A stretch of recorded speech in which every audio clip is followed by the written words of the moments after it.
All right, so I want to welcome Gina Deaver and Sara Brown, our two of our City Kids speech therapists. And before we get started, I just want to tell you a little bit of, there we go, about the Family Resource Center. So the Family Resource Center is housed with our early intervention program, and we serve families birth to 22, helping you navigate through City Kids and the school district. This webinar is being recorded, and so you can watch it at any time on the FRC YouTube channel.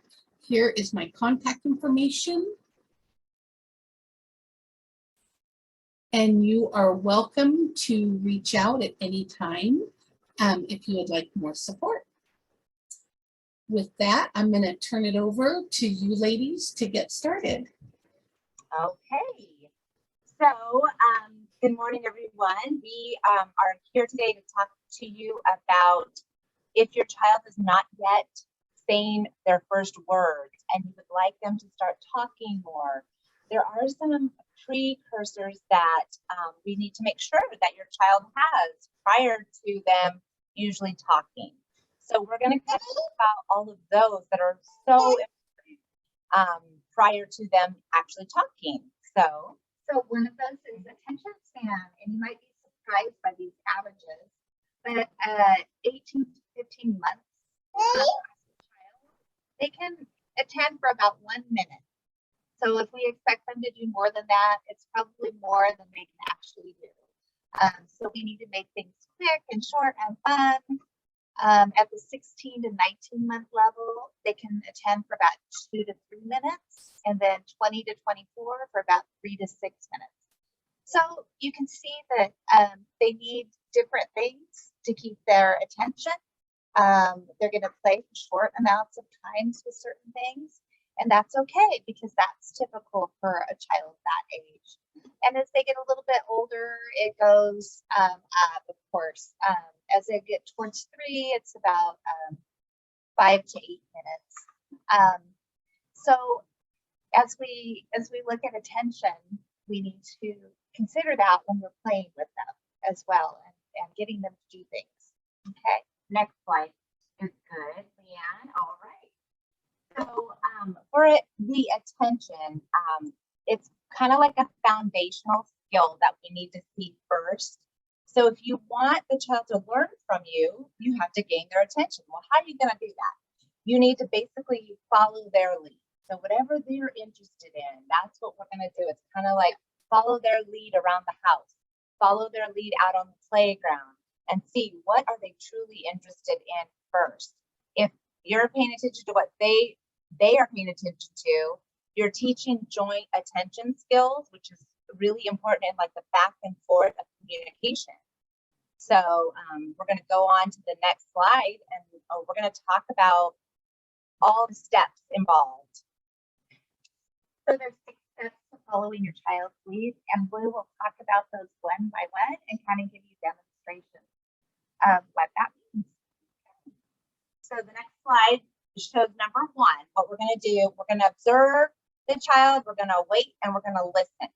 So again, you're just kind of observing to see what they're really interested in. So if Sara is the child, and then, right, are you going to be the child or not? I can. Yes, I'll be the child. Okay, Sara is the child, and I'm the adult. Let's just pretend. And I'm kind of just observing her, seeing now. Well, the child's not going to have that good of facial expressions, probably. but if you can kind of see, okay, she doesn't like that, so we're not going to try to work with that. Oh, and you can see, like, she's excited. She wants to continue the activity. So then I'm going to go, okay, that's what she really likes. So this is called a preference assessment. When you get some toys out, try not to overwhelm them with too many toys.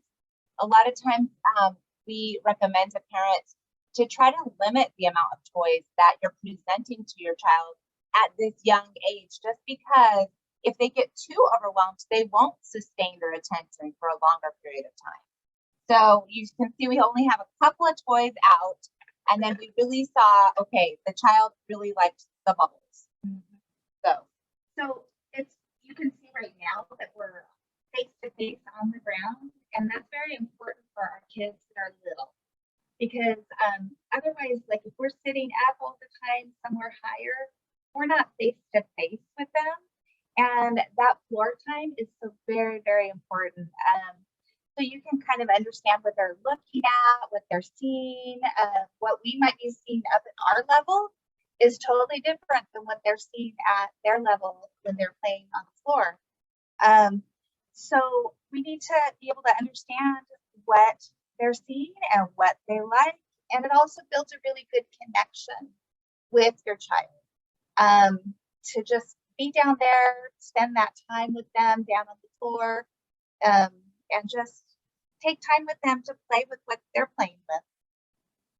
Another thing about following their lead is to imitate what they're doing. So just like you're following their lead on what they like, you're also going to follow their lead on what they can do with their hands, with their feet, or with their sounds. Okay. So if Sarah's the child again and she's doing something like, what is it?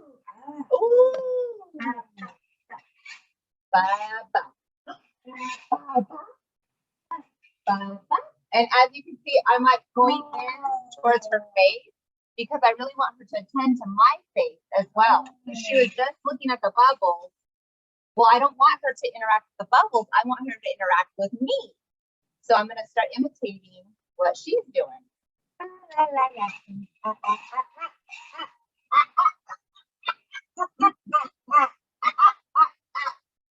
then we show it the back and forth. Okay. So the next slide, Leanne. So then the next key is interpreting what your child's saying. So like if I was going like if your child was cooking, right? Cookie.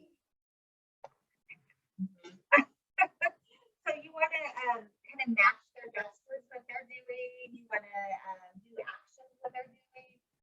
Kind of follow their lead for that. Any sounds and word attempts that they make, just kind of like what we were talking about before. Like if I'm saying "ba ba ba," Gina would say "bubbles." Oh, you want bubbles? I'm gonna pop the bubbles. So you're kind of interpreting what they're saying and making it into a game. Like if the child's grunting, you throwing the ball, you can interpret that as go. Or if Gina takes the bubbles and she says, ready, set, go! So even if they don't say go to begin with, you can interpret what they want and you say go until they're able to do it. And you'd be surprised, sometimes they catch on to that very quickly, or even 1, 2, 3, and then you pause, and then that sometimes they'll just do it. But I would take any action or sound that they make at first for that. Okay. The other thing I was thinking about when you were saying that, Sarah, a lot of kids, like if they don't want something. So let's say, if I'm the parent and I'm trying to do this, what do? See that gesture? Okay, so you're just gonna label it. You're gonna interpret, what does that mean? And it means, all done. So you're interpreting what their body language is saying, what their hands are saying to you. Yeah, and pretty soon they might be going all that instead of or throwing, or biting, screaming. We know that's how they communicate, right? I mean, the child who doesn't have words, if they can't communicate, what do? They're going to show behaviors like that. So we understand that. Yes, we do. The next thing is to comment all day long on what you're doing. But when you do comment, we want it to keep it short and sweet because they can't attend to a lot of language at first. As remember, we're looking at 1 to 2 minutes of attention at a time. So when you're doing that, you want to keep it really simple. So for instance, if your child is, you know, pushing the track and you go, oh, car, oh, car, truck, fast. You know, that sort of thing. So I'm just using 2 words at a time and I'm commenting on what they're doing. You also want to make sure to use different types of words. For instance, not just truck, truck, truck, or yellow, yellow, yellow, yellow, or, you know, just colors and that sort of thing. You want to add in those action words. You want to add in some adjectives. So the action would be like go, stop, stop, maybe up. Yes. And then adjectives were like what a fast, slow, bumpy, that sort of thing. And then also pronouns is good to use, and other things. So like if you guys are doing a game of back and forth, you want to make sure to do my turn.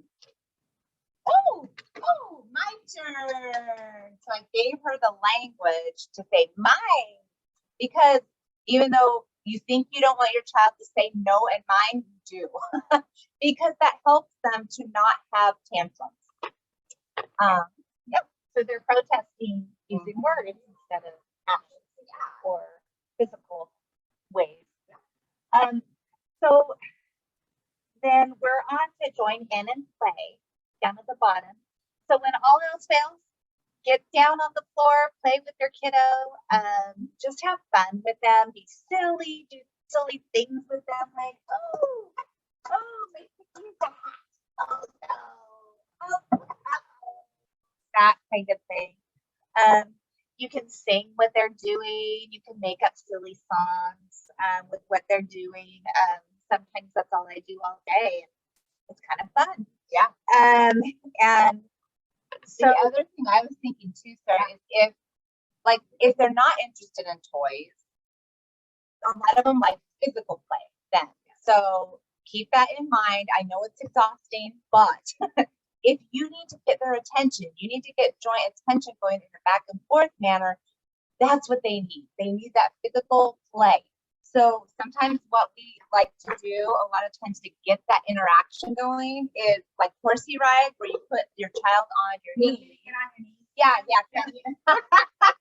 And you bounce them up and down like a horsey ride. And then you can sing a song like Old MacDonald Had a Farm, or Peekaboo's a good one.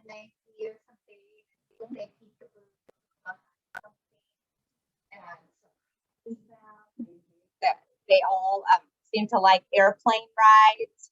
So whether it be if they're small enough to lift up in the air and catch type of thing, I sometimes put the kiddos on my legs and lift them up. If you can do that with your child, they love that. What else? Like a talk. Yeah. Yeah. And then they can request for more. Like even if they're just learning signs or ready, set, get them to do something for more of that activity.